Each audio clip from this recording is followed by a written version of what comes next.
Hello children, how are you all? I'm sure you all are doing good. Let's start today's chapter, Environment.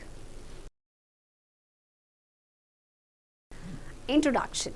We know that Earth is the only planet in the solar system where life exists. This is due to the presence of essential conditions that support life. These conditions are the availability of air, water and other such objects that are essential for plants and animals. For example, a plant is affected by the amount of sunlight and rain it receives, the minerals present in the soil in which it grows, the bacteria that affects nitrogen in the soil, etc. An animal is influenced by weather and changes in climate, the availability of plants or animals that serve as food, etc. अर्थ इकलौता ऐसा planet है जहाँ पे life possible है, क्योंकि यहाँ पे बहुत सारी ऐसी कंडीशंस हैं जिसकी वजह से लाइफ का सर्वाइवल यानी जो लाइफ का जो एग्जिस्टेंस है वो पॉसिबल हो पाया। जैसे कि यहाँ पे एयर है, वाटर है और बहुत सारे असेंशियल चीज़ें हैं जो प्लांट्स एंड एनिमल्स के लिए ज़रूरी हैं। जैसे प्लांट जो है वो अफेक्ट होता है कि अमाउंट ऑफ सनलाइट से या कितना रेन रिसीव हो रहा है, कितने मिनरल्स आपके सॉइल में प्रेजेंट है जहाँ पे ये ग्रो करता है, ओके या बैक्टीरिया जो नाइट्रोजन को फिक्स कर रहे हैं सॉइल में। जबकि एनिमल जो है वो वेदर या क्लाइमेट में जो चेंजेस होते हैं उससे इन्फ्लुएंस होता है। इसके अलावा प्लांट्स और एनिमल्स की अवेलेबिलिटी कितनी है उस एनिमल के लिए। 2.1 Environment. An environment includes all the living and non-living things with which an organism may interact. All the living and non-living things in an environment are interdependent. The environment is of two types. Number one, physical or non-living or abiotic. Number two, living or biotic. तो एक environment में आपके living and non-living things ये सारे आते हैं जो आपस में interact करते हैं, ओके। अब environment में आपके दो तरह के होते हैं, एक होता है physical या non-living या इसे abiotic कहा जाता है, दूसरा आपका living या फिर biotic.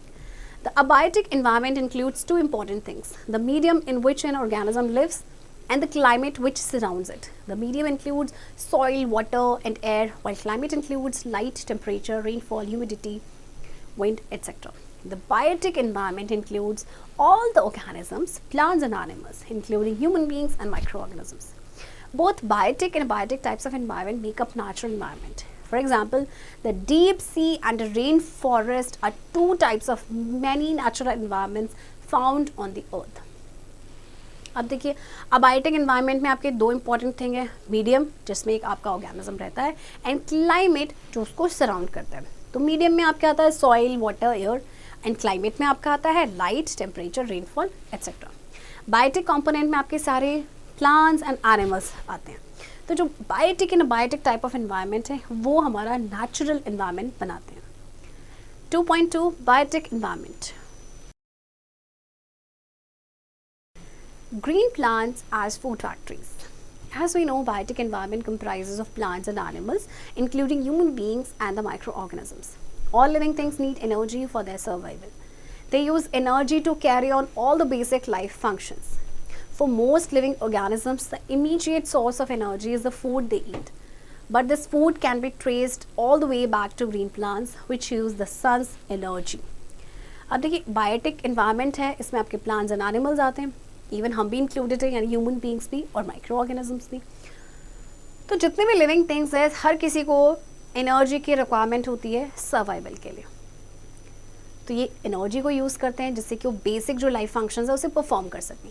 ज़्यादातर जो लिविंग ऑर्गेनिज्म हैं उनको एनर्जी मिलती है, खाना वो खाते हैं जो। बट ये जो फूड है that can be trace all the way back to green plants जो कि सन की एनर्जी को यूज़ करते हैं। Food factories. Green plants have one very important advantage over other living things. They can make their own food by the process of photosynthesis. The reason is that they contain a green pigment called chlorophyll which captures the energy of sunlight. In addition to glucose, oxygen is also produced during photosynthesis. In fact, photosynthesis is an important source of oxygen on Earth. Organisms can be classified into three main groups based on how they obtain energy: producers, consumers and decomposers. अच्छा, green plants का एक important advantage ये भी है कि वो अपना खाना खुद से बनाते हैं फोटोसिंथेसिस के प्रोसेस से, क्योंकि उनके पास ग्रीन कलर का पिगमेंट होता है दैट इज कॉल्ड क्लोरोफिल जो सनलाइट को ट्रैप करता है। अच्छा, in addition to glucose oxygen जो है वो भी प्रोड्यूस होता है फोटोसिंथेसिस के दौरान। तो फोटोसिंथेसिस का जो प्रोसेस है उसके थ्रू आपकी जो मैक्सिमम जो ऑक्सीजन है हमें मिलती है, राइट। फोटोसिंथेसिस एक इम्पॉर्टेंट सोर्स ऑफ ऑक्सीजन है ऑन अर्थ। एंड ऑर्गेनिज्म को 3 मेन ग्रुप्स में क्लासिफाई किया गया है, producers, consumers and decomposers. Producers, green plants make their own food and are so-called food producers or autotrophs. Consumers, an organism that feeds directly or indirectly on producers is called consumer. They are also called heterotrophs or other feeders. जब green plants अपना खाना खुद से बनाते हैं, remember that only green plants make their own food, तो इसीलिए उन्हें प्रोड्यूसर या फिर ऑटोट्रॉप्स कहा जाता है। जबकि जो ऑर्गेनिज्म जो डायरेक्टली या इनडायरेक्टली प्रोड्यूसर पे डिपेंडेंट होते हैं उन्हें हम कहते हैं कंज्यूमर, इन्हें heterotrophs भी कहा जाता है। There are many kinds of consumers. Some organisms such as mice, insects and rabbits are plant eaters and are called herbivores. Snakes, frogs and wolves are flesh eaters. They eat animals that are plant eaters. They are called carnivores. Humans, bears and crows etc. are omnivores as they consume both plants and animals. A special type of animal consumers like jackals, crows and vultures feed on the bodies of dead animals. These organisms are called scavengers. They help to make the surroundings and environment clean. अब आपके जो consumer हैं इनमें भी different categories हैं, जैसे कि herbivores जो प्लांट ईटिंग एनिमल्स होते हैं, आपके कार्निवोर जो दूसरे एनिमल का फ्लैश खाते हैं, आपके ओमनीवोर जो प्लांट्स एंड एनिमल्स दोनों को खाते हैं, एंड एक special type of animal consumer होते हैं जो कि डेड बॉडीज़ को खाते हैं, डेड बॉडीज़ ऑफ एनिमल्स, उन्हें कहा जाता है स्केवेंजर। और एक्चुअली ये स्केवेंजर काफ़ी हेल्पफुल होते हैं क्योंकि डेड बॉडीज़ खाने से क्या होता है कि हमारा जो इन्वायरमेंट है ना उसे क्लीन कर। Decomposers, after plants and animals die, organisms called decomposers use the dead organic matter as a food source. Unlike scavengers, decomposer break down dead plants and animals into simpler substances. In the process, they return important materials to the soil and water. Bacteria and mushroom are examples of decomposers. देखिए, जब plants and animals मरते हैं तो organisms जिन्हें हम कहते हैं decomposers, वो क्या करते हैं, डेड ऑर्गेनिक मैटर को एज अ फूड वो यूज़ कर लेते हैं। ओके, अब क्या होता है कि decomposer dead plants and animals को डिकम्पोज करते हैं और उनको सिंपलर सब्सटेंस में कन्वर्ट करते हैं। तो फिर इस प्रोसेस में क्या होता है कि जो इंपॉर्टेंट मटेरियल्स होते हैं ना वो वापस आपके सॉइल या वाटर में चले जाते हैं। बैक्टीरिया एंड मशरूम ये आपके एग्जाम्पल्स हैं डिकम्पोजर्स के। Food chains and food webs. A group of organisms in an area that interact with each other together with their non-living environment is often called an ecosystem. Within an ecosystem, there are food and energy links between the different plants and animals living there. A food chain illustrates how groups of organisms within an ecosystem get their food and energy. देखिए, group of organism किसी भी area के जो interact करते हैं एक दूसरे के साथ अपने नॉन लिविंग एनवायरनमेंट में, दैट इज कॉल्ड इकोसिस्टम। तो इकोसिस्टम के अंदर फूड और एनर्जी लिंक्स होते हैं डिफरेंट प्लांट्स और एनिमल्स के बीच में। तो फूड चेन क्या शो करता है कि किस तरह से ग्रुप ऑफ ऑर्गेनिज्म एक इकोसिस्टम के अंदर अपना फूड और एनर्जी उनको मिलता है। Food chain hierarchy, green plants are autotrophs और producers, so they are the first level in the food chain. Animals that eat green plants are the second level. Animals that eat animals and plants are the third level. Food chains are good descriptions of how food energy is passed from one organism to another. But interactions among organisms often are more complex because most animals eat more than one type of food. अब देखिए, green plants आपके autotrophs या producer है, तो ये आपके first level हो गए फूड में चेन में। एंड एनिमल जो ग्रीन प्लांट्स को खाते हैं वो सेकेंड लेवल, एंड एनिमल और प्लांट को खाते हैं वो आपका third level, right. For example देखिए, प्लांट ये आपका फर्स्ट लेवल है, प्लांट को खाया गोट ने सेकेंड लेवल, एंड गोट को खाता है टाइगर या फिर लायन, तो ये आपका जो एनिमल है टाइगर ये आपका थर्ड लेवल पे है, राइट। अब क्या होता है कि फूड चेन हमें ये तो बताता है कि किस तरह से एनर्जी एक लेवल से दूसरे लेवल में या एक ऑर्गेनिज्म से दूसरे में आपकी पास ऑन होती है, बट इंटरैक्शन जो है ना ऑर्गेनिज्म के वो बहुत कॉम्प्लेक्स है, क्योंकि ज़्यादातर एनिमल जो है वो एक तरह का खाना नहीं खाते, एक से ज़्यादा तरह का खाना खाते हैं। Here are two examples of food chain. On land, a grasshopper eats a plant, a bird then eats a grasshopper. Finally, a snake eats a bird. In a freshwater pond, microscopic green plants are eaten by water fleas. In turn, the water fleas become the food of minnows or small fish. अच्छा, जैसे कि land पे देखेंगे grass hopper को plant खाता है, फिर bird उस ग्रास होपर को खाएगी, फाइनली स्नेक उस बर्ड को खाएगा. फ्रेश वाटर पॉन्ड में माइक्रोस्कोपिक जो ग्रीन प्लांट्स होते हैं उनको वाटर फ्लीज खाते हैं. फिर जो वाटर फ्लीज हैं वो क्या है, वो खाना बन जाते हैं स्मॉल फिशेस का. Large fish such as perch and bass feed on the मिनोज.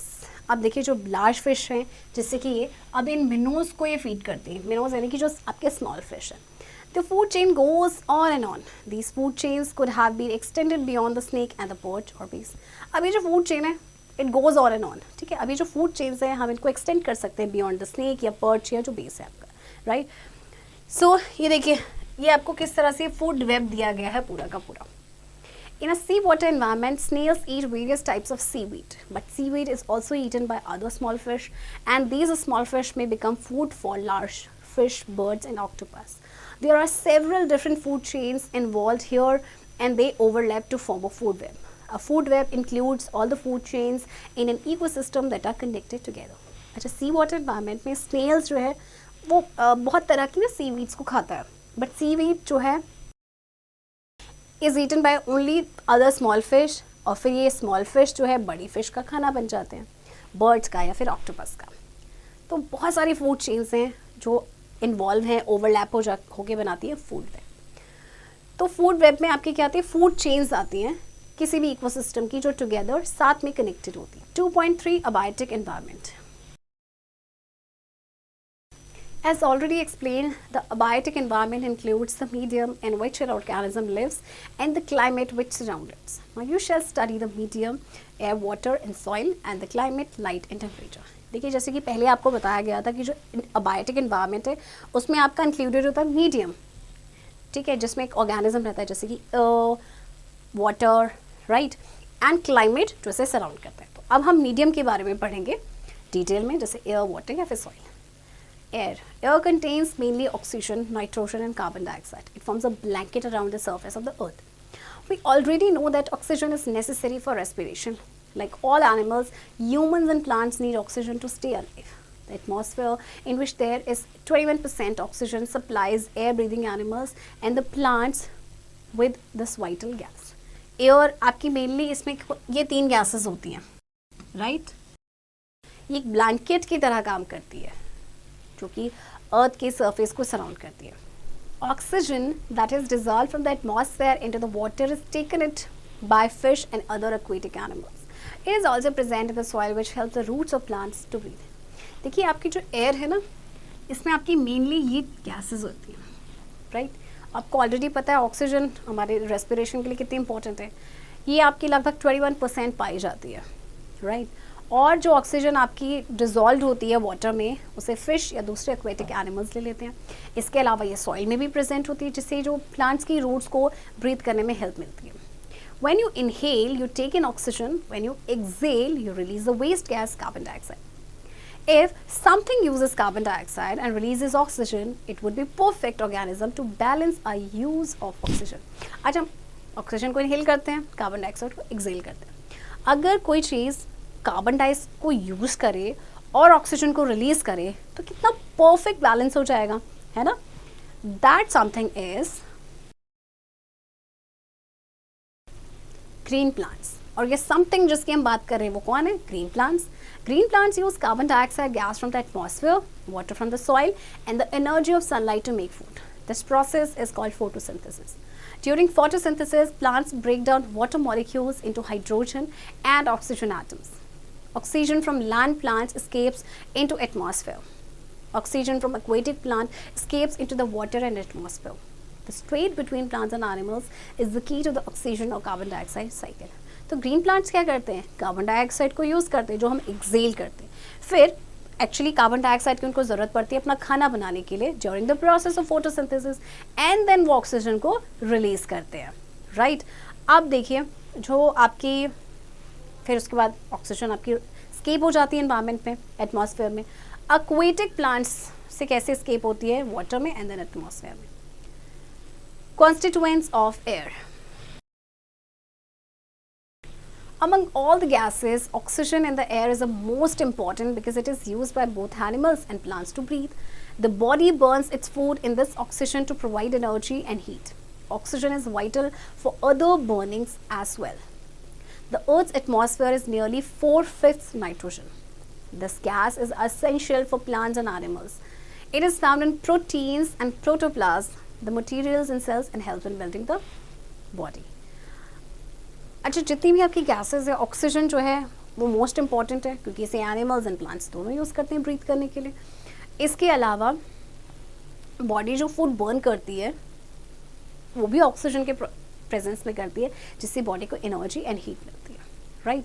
इसके अलावा किसी भी चीज़ को अगर हमें बर्न करना है उसके लिए भी ऑक्सीजन बहुत इंपॉर्टेंट है. तो अर्थ का जो एटमॉस्फेयर है नियरली 4/5 उसमें आपकी नाइट्रोजन गैस है. अब ये गैस भी प्लांट्स एंड एनिमल्स के लिए इंपॉर्टेंट है, राइट. ये आपके प्रोटीन्स में और प्रोटोप्लाज्म में पाया जाता है. प्रोटोप्लाज्म जो आपका सेल में मटीरियल होता है, and it helps in building the body. Carbon dioxide is produced when carbon burns in plenty in air. Plants need this carbon dioxide to prepare their food. It is heavier than air and extinguishes fire. Air also helps in dispersal of seeds, resulting in pollination of flowers. The layer of ozone gas in the atmosphere protects living beings from the harmful ultraviolet radiations of the sun. अब carbon dioxide आपकी produce कब होती है? जो carbon आपका burn करता है, right, in plenty of air. Plants को कार्बन डाइऑक्साइड की ज़रूरत होती है अपना खाना बनाने के लिए. एंड सबसे बड़ी बात, ये गैस आपकी ना एयर से हेवियर होती है, इसीलिए आग को बुझाने के लिए इसका इस्तेमाल किया जाता है. एयर आपके सीड के डिस्पोजल में भी हेल्प करते हैं, राइट. और जो लेयर है ओजोन गैस के एटमॉस्फेयर में, वो क्या करती है? सन की अल्ट्रावायलेट रेज से, जो अल्ट्रावायलेट रेडिएशंस हैं, रेज हैं सन की, उनसे प्रोटेक्ट करते हैं लिविंग बींग्स को. Water. Water covers about 70% of the surface of our planet Earth. Almost all this water is salt water found in oceans, seas, bays, and some lakes. Fresh water is found in rivers, in most lakes, and frozen in the polar ice caps. However, only about 15% of this fresh water is available for use by living things. The rest is solid ice trapped in glaciers and icebergs. We cannot live without water. Just like us, all animals do need water to survive. अब देखिए, water भी हम सब के लिए कितना important है. Water 70% जो अर्थ का सरफेस है उसको कवर करता है ना. और ज़्यादातर पानी जो है ना, ऑलमोस्ट जो इसमें से पानी है वो आपका सॉल्टी वाटर है, आपका जो ओशन, सी, बेज या कुछ लेक्स में पाया जाता है. फ्रेश वाटर आपका रिवर्स में पाया जाता है, ओके. और ज़्यादातर आपकी जो लेक्स या फ्रोजन है आपके पोलर आइस कैप्स में. हालांकि जो 15% है इस फ्रेश वाटर का, वो अवेलेबल है फॉर लिविंग बींग्स. बाकी का जो सॉलिड आइस है वो ट्रैप्ड आपका ग्लेशियर्स में या फिर आइसबर्ग्स में. Soil is formed from rocks. It is a thin layer of minerals, decayed plant and animal matter, water and air that covers the earth's surface. Topsoil, the uppermost layer, is made up of small rocky grains, remains of dead organisms and humus. Without soil, most plants could not grow on it. Animals also depend on the soil for their survival as they get their food from plants. अब soil जो है आपकी वो भी बहुत important है. ये आपकी रॉक से बनी है ना.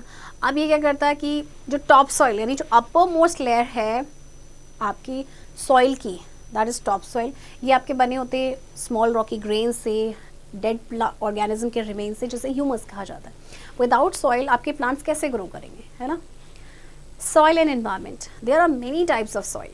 Different soils are shaped by different environmental factors including weather, land, and organisms that live where the soil is formed. The soil type in a place has important influence on the kinds of things that can live in that place. For example, plants such as cacti and fleshy plants grow best in desert soil, which is rich in minerals, though there is little or no humus in it. Other plants have a special needs for various elements in the soil. Then soil is a medium that supports the growth of plants. It contains water in the form of moisture, which the plants absorb from it through their roots. Soil also provides minerals to plants. Presently, manure and fertilizers are added to soil to enrich its mineral contents. अच्छा, काफ़ी तरह की ना soil पाई जाती है, right. अब आपकी जो डिफरेंट टाइप ऑफ प्लांट्स होते हैं या डिफरेंट टाइप ऑफ क्रॉप्स होते हैं, उन्हें वो डिफरेंट टाइप ऑफ सॉइल में ही ग्रो करते हैं. जैसे अगर हम कैक्टस या फ्लैशी प्लांट्स की बात करें तो ये डेजर्ट सॉइल में बहुत इनके लिए सूटेबल होता है, right, which is rich in minerals, but उसमें बहुत थोड़ा सा या ना के बराबर ह्यूमस होता है, ओके. तो हर प्लांट की अपनी स्पेसिफिक नीड्स होती हैं। अब सॉइल आपका मीडियम है जो प्लांट की ग्रोथ को सपोर्ट करता है। इसमें वाटर होता है मॉइस्चर की फॉर्म में, राइट, जो कि प्लांट्स अपने रूट्स के थ्रू एब्जॉर्ब करते हैं। इसके अलावा सॉइल जो है प्लांट्स को मिनरल प्रोवाइड करता है ना, और आपके जैसे मेन्यू या फर्टिलाइज़र वो सॉइल में ही तो ऐड किए जाते हैं, जिससे कि जो मिनरल कंटेंट है सॉइल का वो एनरिच हो सके। Number 1 is sunlight. All living things need energy. This energy can be used in different ways. For example, a lion uses energy to chase and catch its pray.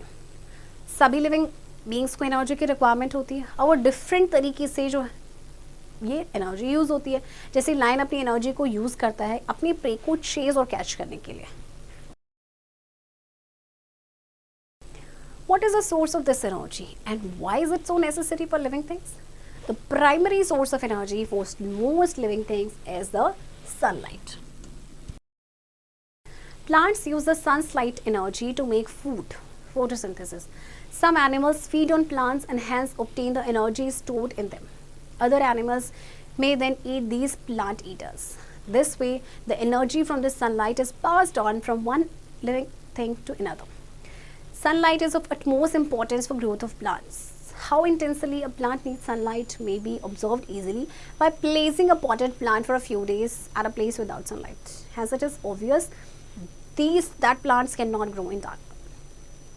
अच्छा देखिए, तो ये source of energy क्या है और ये इतनी living things के लिए इम्पॉर्टेंट क्यों है? तो प्राइमरी सोर्स जो है आपका वो है सनलाइट। सन जो है अल्टीमेट सोर्स ऑफ एनर्जी है इस प्लानट अर्थ पे। प्लांट्स की जो लाइट है उसको यूज़ करते हैं अपना खाना बनाने के लिए, है ना, और फिर खाना जो बनाते हैं प्लांट्स, उसके बाद एनिमल्स इन प्लांट्स को खाते हैं, ठीक है, तो उन्हें भी एनर्जी मिलती है जो इनमें स्टोर होती है। तो इस तरह से जो एनर्जी आपकी सनलाइट से वो पास हो जाती है आपकी एक ऑर्गेनिज्म से दूसरे में, यानी सनलाइट से गई प्लांट्स में, प्लांट से फिर एनिमल्स में।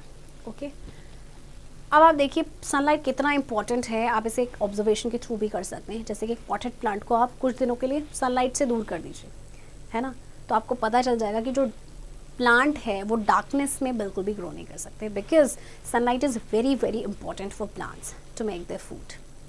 Proper temperature. During the summer, temperature as high as 58 degrees Celsius have been recorded on Earth, whereas winter temperatures can dip as low as minus 89 degrees Celsius. Most organisms cannot survive at such temperatures extremes because many metabolic activities cannot happen at these temperatures. Without metabolism, an organism dies. Hence, proper temperature is essential for all living things. Seeds germinate and plants grow and develop only under proper temperature. अच्छा, summer की बात करें तो temperature planet इस अर्थ पे record किया गया है 58 डिग्री एंड समर्स में माइनस 89 डिग्री सेल्सियस। तो ऑर्गेनिज्म जो है ऐसे एक्सट्रीम टेम्परेचर पे सर्वाइव नहीं कर पाते क्योंकि इनकी जो मेटाबॉलिकल एक्टिविटीज़ है ना वो इस टेम्परेचर पे हो ही नहीं पाती, एंड विदाउट मेटाबॉलिज्म एक ऑर्गेनिज्म जो है it will die. So proper temperature जो है किसी भी लिविंग बीइंग के सर्वाइवल के लिए बहुत ही इंपॉर्टेंट होता है। अब आपके जैसे सीड जर्मिनेट होते हैं, राइट, तो उसके लिए भी एक आपका जो है प्रॉपर टेम्परेचर की ज़रूरत होती है। Measuring temperature. Have you ever notice an object that you thought was very cold but that a friend thought was only mildly cold? Not all people agree on how hot or cold things are, so more accurate way of measuring temperature must be used. The thermometer is an instrument which is used for measuring temperature. अच्छा देखो, कई बार क्या होता है, जैसे आपने एक object को छुआ, टच किया, आप सोचेंगे कि ये कोल्ड है, बट हो सकता है आपके फ्रेंड को वो उतना कोल्ड ना लगे, ठीक है। तो सारे लोग जो है ना इस चीज़ पे अग्री नहीं कर सकते कि ये इतना गर्म है या ये इतना ठंडा है, इसीलिए एक accurate way of measuring temperature होना चाहिए। तो उसके लिए हम यूज़ करते हैं thermometer, right? Key points. Earth is the only planet in the solar system where life exists. Environment includes all the living and the non-living things with which an organism may interact. Photosynthesis is an important source of oxygen on the earth. Using sunlight, green plants make their own food and so they are called autotrophs and producers. An organism that feeds directly or indirectly on producers is called consumer or heterotroph. A food chain illustrates how groups of organisms within an ecosystem get their food and energy. The three links of a food chain are green plants, plant eaters, and animals that eat animals and plants. Water covers about 70% of the surface of our planet Earth and 65% of your body is water. The primary source of energy for most living thing is sunlight. Remember that. Ozone gas in the atmosphere protects you from the harmful ultraviolet radiations of the sun. Children, I hope आपको ये chapter समझ आया होगा and इस chapter की practice अब आप खुद से करेंगे.